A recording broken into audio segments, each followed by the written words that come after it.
অসম পুলিচৰ আৰু প্ৰায় ৬,০০০ চাকৰিৰ এডভাৰটাইজ ওলাইছে। তাৰ লগে লগে এই মাহৰ ভিতৰতে আমাৰ চৰকাৰৰ উদ্যোগত আন বিভাগতো আৰু ১৫,০০০ চাকৰিৰ এডভাৰটাইজ ওলাব।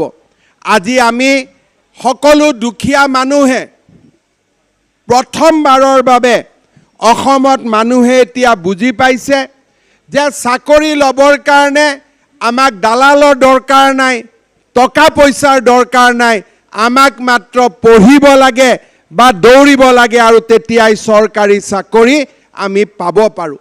আজি আপোনালোকে দেখা পাইছে যোৱা কেইদিনত খানাপাৰাত যেতিয়া আমি চাকৰি দিছোঁ, কিমান দুখীয়া ল'ৰাই আমাক টিভিত ইণ্টাৰভিউ দিছে যে মোৰ দেউতাই বজাৰত পকৰি বিক্ৰী কৰে, কোনোবাই কয় মোৰ দেউতাই লেবাৰ কাম কৰে, কোনোবাই কয় মোৰ দেউতাই ৰঙৰ মিস্ত্ৰীৰ কাম কৰে, আৰু একোটা পৰিয়ালত ২-৩টালৈকে চাকৰি হৈছে।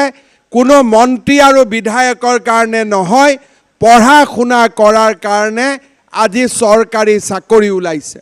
যিসকলে চৰকাৰী চাকৰি নকৰে, ব্যৱসায় বাণিজ্য কৰিব খোজে, তেনেকুৱা ল'ৰা ছোৱালীৰ কাৰণেও আজি আমি লোনৰ বাবে আবেদন আমি লৈ আছোঁ।